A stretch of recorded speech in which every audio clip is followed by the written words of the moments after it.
চলে আসবেন সামনে, একই টোকেন নিয়ে চলে আসবেন আমার কাছে। দেখা যাক সে 5 লিটার তেল পায় কিনা। একটা হাত তালে। সে কিন্তু পাচ্ছে 2 লিটার সয়াবিন তেলের বোতল, 1 প্যাকেট নুডলস এবং 2 কেজি আটা।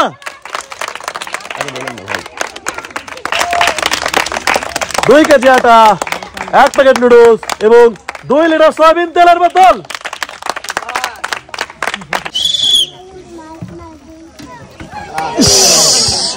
একটু জোরে হয়েছিল যার কারণে মিস। চলে আসবেন সামনে। জোরে হয়েছিল একটু যার কারণে মিস। আপনি চলে আসবেন সামনে। সুন্দর, সবাই হাত তালি দেওয়ার জন্য। কাকা রেডি তো? সুন্দর মারবেন। দেখা যাক সে 5 লিটার তেল জিততে পারে কি না। না না, ভালো ছিল বাট একটুর জন্য মিস। সবাই জোরে হাত তালি।